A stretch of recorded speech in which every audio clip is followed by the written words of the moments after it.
Welcome back to Fund Your Future with DRS. Today, we're diving into a fascinating concept that's changing the way that people kind of approach retirement with this idea of a micro-retirement.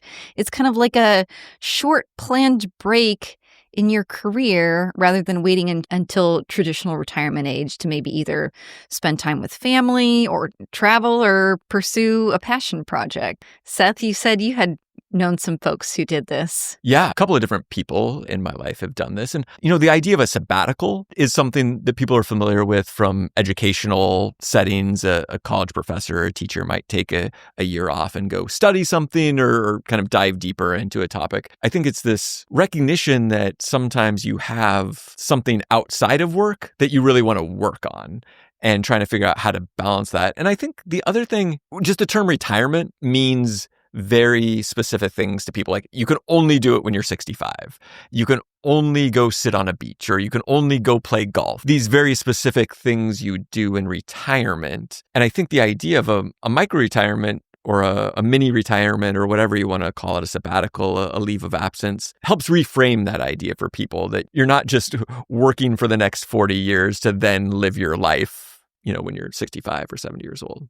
Yeah, it's definitely a new term that kind of came about. Where do you remember first hearing about it? I was listening to a personal finance podcast, was talking about this idea of mini retirements. And her idea was that you work for 10 years and take a year off. Work for 10 years, take another year off. And one of the things I actually really liked about that is that your mini retirement or micro retirement was happening at different stages in your life. Because I think a lot of times when people have young kids, they want to think about, how can I spend time with my kids? Because they're only going to be that age once. And, you read stories about people taking a year off and driving around the country in an RV, or go visiting with other family, or, there are these experiences and memories that they want to build when they only have that opportunity once in their life to do it. Part of that podcast, what they were talking about was what you need to do in that 10-year period to be ready and prepared for your mini retirement, making sure you're still saving for the long term, but saving for the short term as well. Sort of, we've talked a lot about on this podcast about having an emergency fund, but it's like building up an extra big emergency fund and making sure you have that savings that you can live off for, instead of 2 months or 3 months, being able to live off for 12 months or 18 months or however long you're planning on taking off. Yeah, I think that's a really key piece of it, is that planning aspect. And like you said, either using those 10 years to kind of plan and say, okay, I'm going to do this in 10 years. Here's what, maybe even setting it aside in a separate savings account, saying, here's how much I know that I'm going to need. This is what I want to do, and making the steps to plan for that. Yeah. Actually, just recently from a friend, the city manager was saying for his employees, I think he even said the word require. I'm not sure if it was the actual requirement, but every 5 years that the employee has to take a 5-week break, take a vacation for 5 weeks. And in some ways, that made maybe more sense to me, in that you're saving up your vacation, you're having some committed time off where your organization is on board with it. And I think that's always the fear for people, is like, I can't do it. I'm too busy.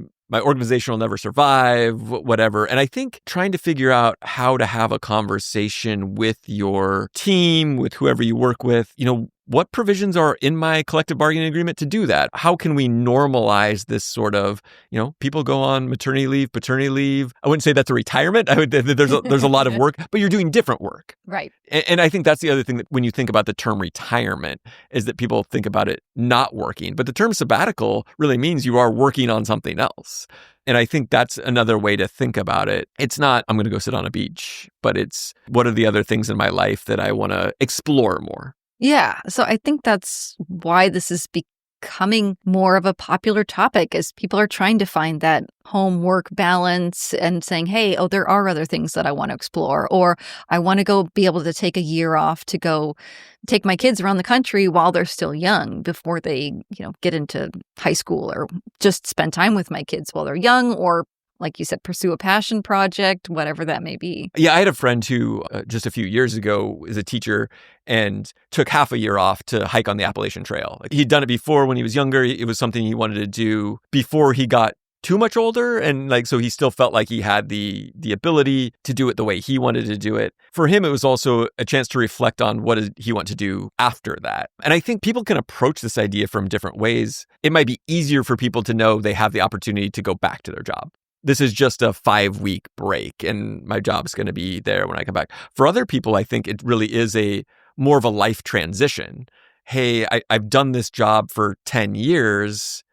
I'm going to take a year off and figure out if I want to keep doing this, or I might go down a different direction or figure out what opportunities. One of the things I remember hearing from people that have talked about this idea in the past, I think we actually hear this with our retirees who are of a more traditional age, is that once you stop working, oftentimes you get more job opportunities. Like people are reaching out like, oh, you're available now. How can I use your resources? And it gives you the opportunity to say yes or no. I think when you're currently working, it's easy to just ignore those opportunities. And when you're in a leave of absence or a mini retirement, you have an opportunity to explore some of those other paths that you could take. So we've talked a lot about obviously the why, and it can seem very appealing to people, but then, of course, there's the other side of the financial piece and the planning for it. How do people typically fund a micro retirement?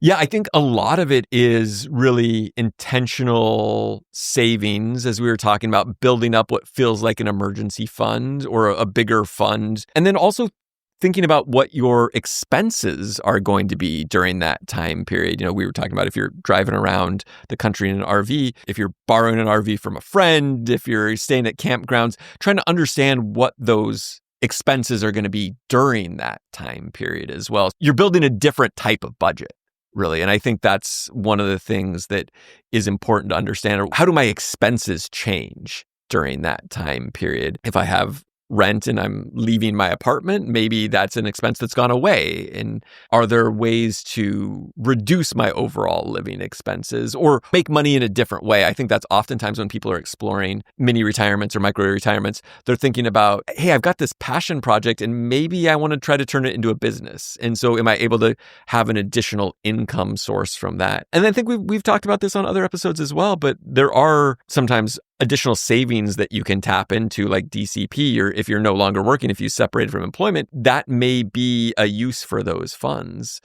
Yeah, I wondered if you could just touch on the DCP withdrawals a little bit. Yeah, if you have ended your employment, you have access to that money at any age. That doesn't necessarily work if it's a leave of absence. And so if you're taking an unpaid leave of absence, that's another thing to think about. I think one of the biggest fears for people, just like normal retirement age, is health insurance. And, if I'm staying with my employer and I'm just taking a 5-week leave of absence, can I have some paid leave in that period and still be able to stay on my insurance? How can I work that out with my employer? What policies are in place? Those are all questions to ask and explore. There are a lot of different questions about why you want to do it, and then different questions about how to do it. And they may have the how figured out. They're not sure what they're going to do with their time, which is also probably more common with traditional retirement. The other reason I really like this idea is that I think it's helpful for you to think about, what is retirement going to look like for you? I had another friend who was a physician and during COVID just got really burnt out and couldn't see himself doing that for the rest of his life. And I don't remember how long he took off. He had savings built up, but just kind of became a ski bum. He played in the mountains and that's what he liked to do for a couple of months. And then he realized that wasn't what he was going to do for the rest of his life. And now he's back practicing medicine in a 2 or 3 day a week environment. And the last time I talked to him about it, he's like, I think I might be able to do this for the rest of my life. I think I might be able to do this in my 70s and 80s. He struck a balance that made sense for him. And I think sometimes those breaks can give people different perspective.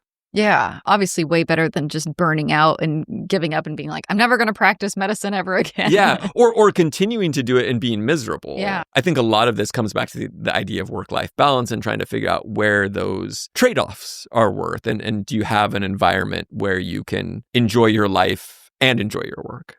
Yeah, these are all great examples of folks who have done this. Do you really think that micro retirements are realistic for everyone?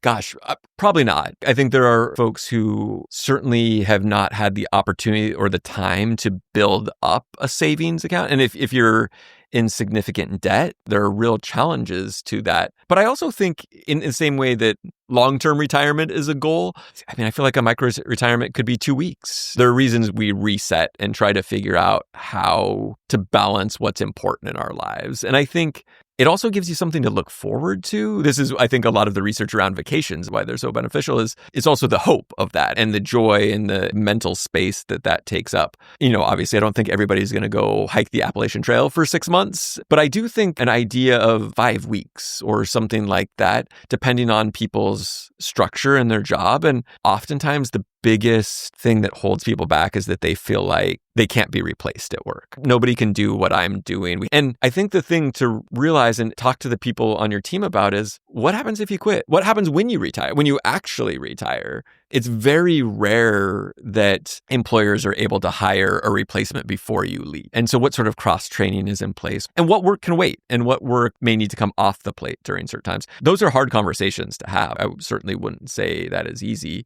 I can't remember if I've talked about this on the podcast, but I took the month of September off, did a lot of pre-work with our teams on how that was going to work. And Jenny, you and I recorded some podcasts ahead of time, but I think employers appreciate the openness and the transparency of that versus, as we were talking about, somebody burning out and just leaving. And obviously it may not work for everybody, but exploring the idea, there might be more interest in that. And then also understand that might mean one of your coworkers takes some time off and that you're going to pitch in and figure out how to help. For me, that's the sort of work environment I want to work in, where people feel like they have that flexibility and that work-life balance. And one of the things I've thought about a lot is as my parents get older, that might be what I spend part of a micro-retirement doing, is helping them around the house and getting things set up in their life to age in place. And once again, that's another opportunity I'm only going to have once in my life. Right. And so thinking about what are those key milestones that you really want to focus on. Have you thought about a micro-retirement? Have you thought about a sabbatical? I have to say, before we kind of came up with this topic, not too much, but I do like the idea of maybe taking a month off or something, especially for traveling. My goodness,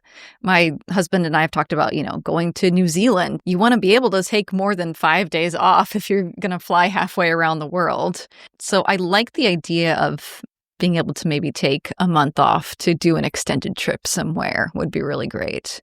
And I think the other reason we really wanted to talk about this on the podcast is that it can be, we do recognize that this may not be attainable for everyone, but at the same time, it's also really good incentive to save money either with DCP or in your emergency fund.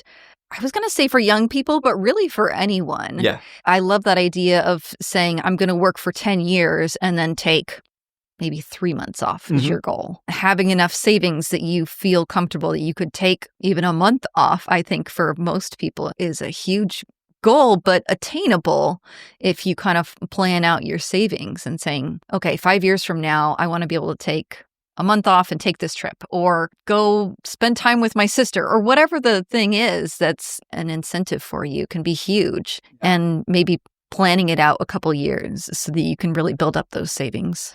If something that is preventing somebody from taking that time off is debt, then working on getting yourself out of debt. If it's building up an emergency fund, so that way you then feel like you have more flexibility.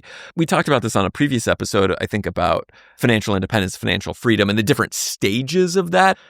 The ability to take a micro-retirement or sabbatical is one of those more advanced stages of financial independence. And you do have to maybe walk through some of those earlier stages to be able to get to that point.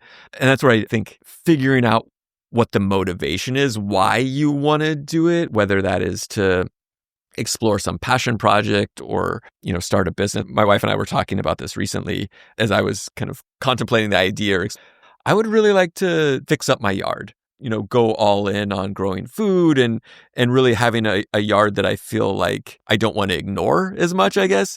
And I certainly don't need a year for it, but part of my justification was like, well, you do different things in October than you do in March. And so maybe you need that time.